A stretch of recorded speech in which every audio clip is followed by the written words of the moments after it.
Welcome everyone, web ডেভেলপমেন্টের জগতে আপনাদের আবারও স্বাগতম।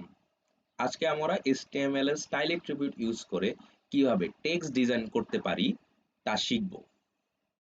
ফিরে আসছি ইন্ট্রো ভিডিওর পর। Please like, share and subscribe to our channel.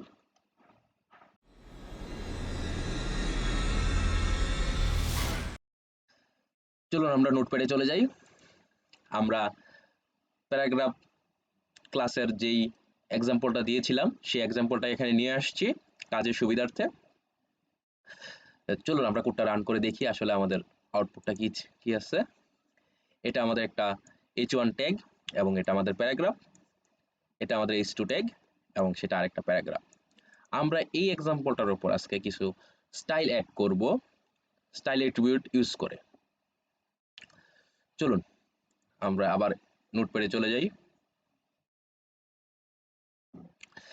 Style attribute use করতে হয় h1 ট্যাগের স্টার্টিং ট্যাগটার ভিতর style স্টাইল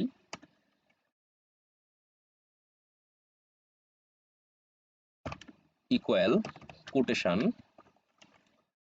তারপর আমরা এখন চাচ্ছি আমাদের কোডে বাংলাদেশ ব্যাংক লেখাটা ব্ল্যাক কালারে আছে, আমরা সেটাকে রেড করে দিতে যাচ্ছি।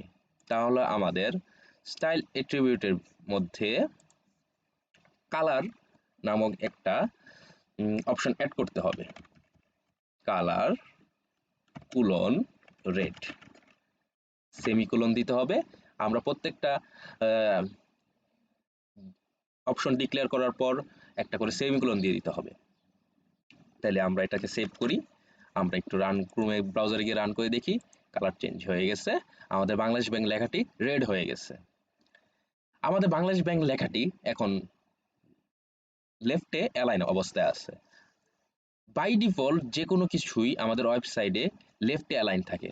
আমরা চাইলে সেটাকে সেন্টারে নিয়ে যেতে পারি বা রাইটে নিয়ে যেতে পারি। সেই জন্য আমাদের আরেকটি অ্যাট্রিবিউট ইউজ করতে হয়। স্টাইল অ্যাট্রিবিউটের ভিতরে আরেকটা অপশন ইউজ করতে হয়, সেটা হচ্ছে টেক্সট অ্যালাইন কুলন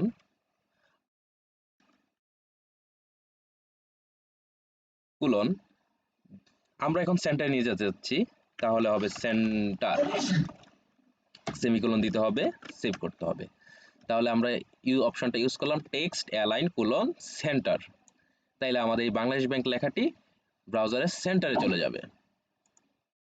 যাই আমরা রিলোড করি, দেখুন আমাদের বাংলাদেশ ব্যাংক লেখাটি আমাদের পেজের সেন্টারে চলে আসছে। আমরা যদি এখন এটাকে রাইটে নিয়ে যেতে চাই, তাহলে আমরা সেন্টারের জায়গায় শুধু রাইট লিখে দেব, সেভ। তাহলেই লেখাটি রাইটে চলে যাবে। আমাদের বাংলাদেশ ব্যাংক লেখাটি রাইটে চলে গেল। আচ্ছা, text align by defaultly left থাকে, আমরা আবার লেফট ডিক্লেয়ারও করে দিতে পারি।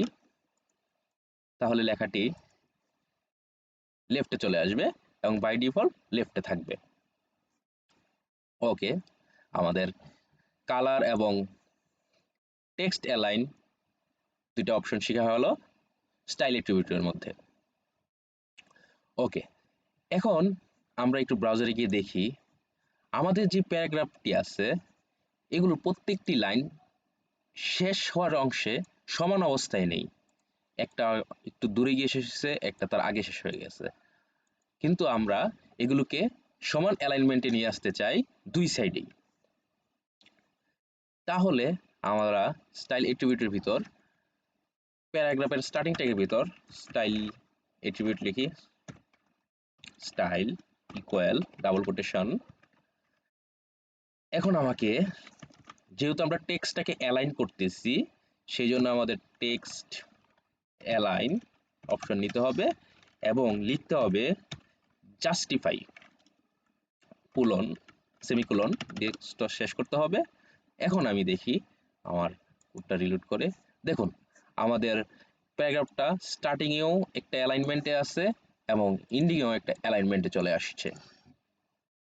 কিন্তু পরের প্যারাগ্রাফটি কিন্তু আমাদের সেরকম অ্যালাইনমেন্টে নেই, কারণ আমরা সেটার অ্যালাইনমেন্ট এখনো জাস্টিফাই করে দেই নাই। ওকে, ঠিক আছে। আমরা এখন আরেকটা স্টাইল ট্যাগ দিয়ে, স্টাইল অ্যাট্রিবিউট দিয়ে আরেকটা কাজ করি। আমরা ব্যাকগ্রাউন্ড কালার চেঞ্জ করে দিই। আমাদের H2 ট্যাগের ভিতর যে বাংলাদেশ লেখাটা আছে, আমরা চাচ্ছি তার ব্যাকগ্রাউন্ডটা ব্ল্যাক হবে। তাহলে আমাকে স্টাইল অ্যাট্রিবিউট লিখতে হবে, ডাবল কোটেশন দিতে হবে। ব্যাকগ্রাউন্ড কালার চেঞ্জ করার জন্য আমাদের একটা অপশন ইউজ করতে হয়, সেটা হচ্ছে background colour. Background colour colon, আমরা এটা ব্যাকগ্রাউন্ড কালার দিয়ে দিতে চাচ্ছি ব্ল্যাক। ব্ল্যাক। এখন যদি আমরা কোডটাকে রান করি, তাহলে দেখব আমাদের টেক্সটের কালার এবং ব্যাকগ্রাউন্ড কালার সেম হয়ে যাওয়ার কারণে আমাদের টেক্সটটা আর বোঝা যাচ্ছে না। এখন আমরা দেখি একটু টেক্সটের কালারটা চেঞ্জ করে দিই। আমরা আগে বাংলাদেশ ব্যাংক লেখার টেক্সটের কালার চেঞ্জ করে রেড করছিলাম, সেই জন্য আমরা অপশন ইউজ করছিলাম কালার রেড। তাহলে আমাদের এখন কালার যদি আমরা হোয়াইট করতে চাই, কালার অপশন লিখে হোয়াইট, হোয়াইট সেমিকোলন, সেমিকোলন দিতে ভুলবেন না, এটা দিয়ে বোঝায় প্রত্যেকটা অপশনের কে পৃথক করার। এখন আমরা যদি রান করি, দেখুন আমাদের বাংলাদেশ লেখাটি, দেখুন বাংলাদেশের লেখাটি বা টেক্সটটি আমাদের হোয়াইট হয়ে গেছে। এখন কিন্তু সেই লেখাটি দেখা যাচ্ছে এবং বোঝা যাচ্ছে। সো ব্যাকগ্রাউন্ডের কালার এবং টেক্সটের কালার যদি সেম হয়ে যায়, তাহলে কিন্তু আপনাদের টেক্সটটি বোঝা যাবে না। সো খেয়াল রাখবেন ব্যাকগ্রাউন্ডের কালার এবং টেক্সটের কালার যেন সেম না হয়। আমরা এখন আবার চলে যাই আমাদের কোড এডিটরে। আচ্ছা, এখন আমরা আমাদের প্যারাগ্রাফেরও একটা ব্যাকগ্রাউন্ড কালার দিতে চাচ্ছি এবং প্যারাগ্রাফটি যেন একটা বর্ডারের মধ্যে থাকে, এই প্যারাগ্রাফটি যেন একটা বর্ডারের মধ্যে থাকে সেটা দেওয়ার একটা চেষ্টা করব।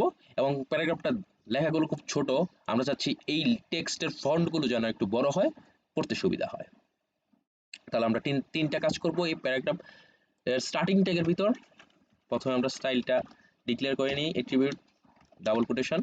তাহলে আমরা প্রথমে সেটা ব্যাকগ্রাউন্ড চেঞ্জ করে দিচ্ছি, ব্যাকগ্রাউন্ড কালার, কালার আমরা দিয়ে দিচ্ছি অরেঞ্জ, অরেঞ্জ সেমিকোলন। তারপর দিয়ে দিচ্ছি আমরা বর্ডার,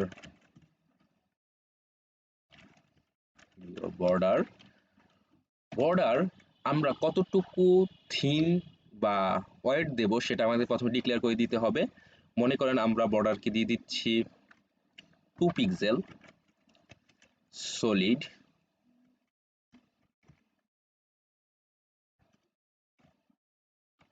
সলিড। বর্ডারের কালারটা যেহেতু অরেঞ্জ দিয়েছি আমি ব্যাকগ্রাউন্ডের কালার, সেটা আমি বর্ডারের কালারটা বোঝার জন্য আমি গ্রিন দিই, গ্রিন দিয়ে দেওয়া হলো। এখন আমরা বলেছিলাম আরেকটা জিনিস, যে আমরা টেক্সটের ফন্টটা একটু বড় করে, টেক্সটের সাইজটা একটু বড় করে দেব। সো আমরা ফন্ট টেক্সটের সাইজ বড় করার জন্য আমাদের অপশন সিলেক্ট করতে হবে ফন্ট সাইজ কোলন, আমরা ফন্টটা দিয়ে দিচ্ছি 20 পিক্সেল সেমিকোলন।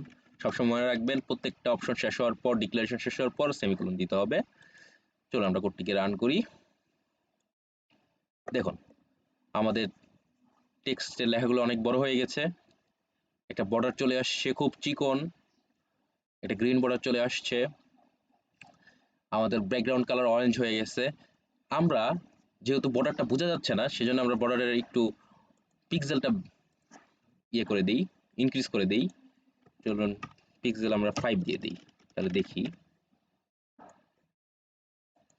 দেখুন এখন আমাদের বর্ডারটা খুব বোঝা যাচ্ছে যে কিভাবে হচ্ছে। আমাদের লেখাগুলো কিন্তু অ্যালাইনমেন্ট, রাইটে অ্যালাইনমেন্টগুলো ঠিক নেই, আমরা সেটা অ্যালাইনমেন্ট ঠিক করার জন্য আমরা জাস্টিফাই করে দিতে পারি টেক্সট অ্যালাইন, যা আমরা আগেও করেছিলাম। জাস্টিফাই প্রত্যেকবার রান করার আগেই সেভ করে নেবেন। ওকে, দেখুন আমাদের লেখাগুলো কিন্তু রাইটে যা অ্যালাইন হয়ে গেল। সো আজকের ক্লাসটি এই পর্যন্তই, দেখা হচ্ছে পরবর্তী ভিডিওতে। Keep coding.